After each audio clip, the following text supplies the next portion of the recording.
बिस्मिल्लाहिर्रहमानिर्रहीम। अगर आप ज़िंदगी में कुछ करना चाहते हैं, कुछ बनना चाहते हो, बार-बार नाकामी हो रही है, तो ये छोटी-सी वीडियो को आखिर तक देखने के बाद आप फैसला खुद कर लें, आपको हार के बैठना है या फिर कुछ करना है और अभी तक आपने किया क्या है।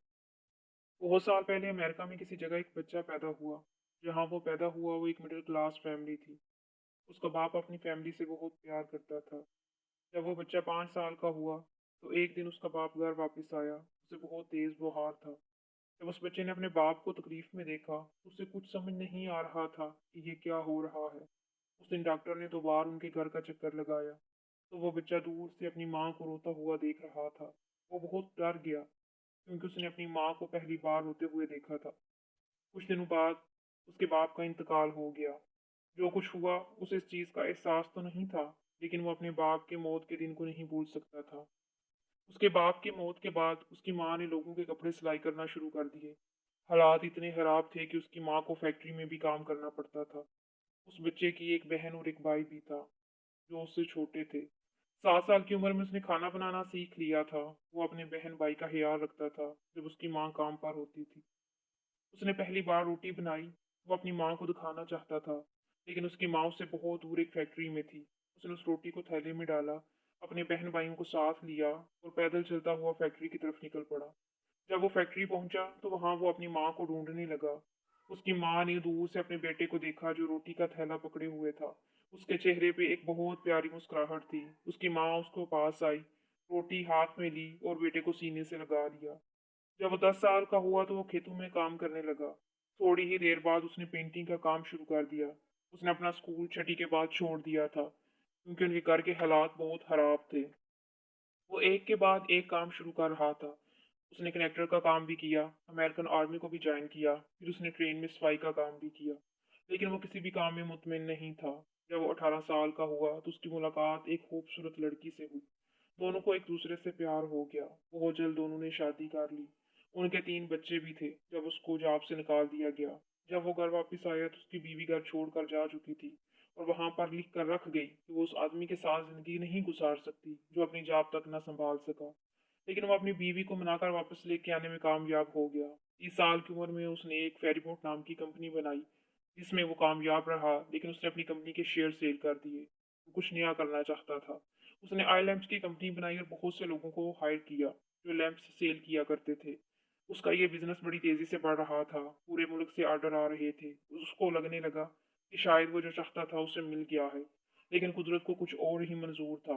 एक डेल्को नामी कंपनी ने इलेक्ट्रॉनिक लैंप्स को मार्केट में इंट्रोड्यूस करवा दिया और उसका सारा बिजनेस ठप हो गया। उसने दोबारा काम ढूंढने के लिए मुख्तलिफ शहरों का सफर किया। तो जब वो वापस जाने लगा, उसकी जेब में कोई पैसा तक ना था। वो वापसी पर किसी से लिफ्ट लेकर पहुंचा था। जिस कार वाले ने उसे लिफ्ट दी थी, उसके साथ उसने अपनी कहानी शेयर की कि वो यहाँ काम ढूंढने के लिए आया था। वो आदमी स्टैंडर्ड ऑयल कंपनी में मैनेजर था।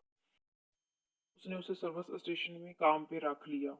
6 साल तक उसने बड़ी अच्छी तरह उस सर्विस स्टेशन को संभाले रखा, लेकिन आखिरकार उसे भी बंद कर दिया गया। लेकिन इस बार उसे दोबारा जल्द ही काम मिल गया, जब शेल कंपनी ने उसे दोबारा सर्विस स्टेशन चलाने की ऑफर कर दी।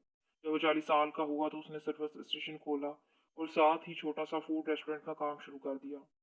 लोगों ने इसके खाने को इतना पसंद किया कि इस छोटे से रेस्टोरेंट से एक बहुत बड़े रेस्टोरेंट में उसने तब्दील कर दिया। उस काम में कामयाब हो गया। जब वो 63 साल का हुआ, तो जिंदगी ने एक नया मोड़ लिया। जहाँ उसका रेस्टोरेंट था, वहां से हाईवे बनने का काम शुरू हो गया। जहाँ उस हाईवे को गुजरना था, उसके दरमियान में उसका रेस्टोरेंट भी आ रहा था। उसका बिजनेस खत्म हो गया और उसकी जिंदगी का सबसे बड़ा धचका लगा। लेकिन उसने हार नहीं मानी। अब उसने फैसला किया कि अपनी रेसिपी को रेस्टोरेंट पर थोड़े से पैसों पर सेल करेगा। उसने $87 उधार लिए और डोर टू डोर अपनी रेसिपी को सेल करने लगा। उसको नाकामी का सामना करना पड़ रहा था। वो 1009 बार रिजेक्ट हुआ था। आखिरकार जब वो 65 साल का हुआ, तो एक रेस्टोरेंट के ऑनर से मिला। उसने उसके लिए वही रेसिपी रेस्टोरेंट में बनाई, ऑनर को खिलाई। ऑनर को रेसिपी बहुत पसंद आई और उसने उसको जॉब के लिए रख लिया। 2013 की रिपोर्ट के मुताबिक वो एक रेस्टोरेंट से पूरी दुनिया में 118 मुल्कों में इन रेस्टोरेंट की तादाद 18,875 तक जा पहुंची, जिसकी एनुअल सेल $23 बिलियन थी। 2018 की रिपोर्ट के मुताबिक ये दुनिया का दूसरा बड़ा रेस्टोरेंट है, जिसकी तादाद 136 मुल्कों में 22,621 है। इन सारे रेस्टोरेंट में वही रेसिपी सेल हो रही है जो 65 साल का आदमी उसको सेल करने की कोशिश कर रहा था, जो 1009 बार रिजेक्ट हुआ था। उसका नाम लिनल सैंडर्स है, जो केएफसी फाउंडर है। अगर वो लोगों की बातों में आकर उसको छोड़ देता जब वो फेल हो रहा था, तो आपको केएफसी कहीं नजर ना आती। आज हजारों लोग उसी की वजह से केएफसी में काम कर रहे हैं। हम अपने ख्वाबों को पूरा करने की कोशिश ही नहीं करते, इस डर से कि कहीं फेल ना हो जाए। अगर आप हिस्ट्री उठाकर देखें तो कोई भी ऐसा आदमी आपको नहीं मिलेगा जिसने फेलियर का सामना ना किया हो। इसलिए अगर आप भी किसी काम को करने में डर रहे हो तो उसको शुरू करके देखो। अभी भी कुछ नहीं बिगड़ा। अगर आपका दिल कहता है मैं कर लूंगा, तो अपने ख्वाब को पूरा करने की कोशिश में लग जाओ। आपने काफी दफा ये सुना होगा, आपको बस कोशिश करनी है, कामयाबी अल्लाह देता है। अल्लाह उसकी हालत कभी नहीं बदलता जो अपनी हालत खुद ना बदलना चाहे। इसलिए कोशिश करते रहो। अगर आपको हमारी ये वीडियो पसंद आई हो तो प्लीज़ हमारे चैनल को सब्सक्राइब भी कीजिए, लाइक और शेयर भी करें। शुक्रिया।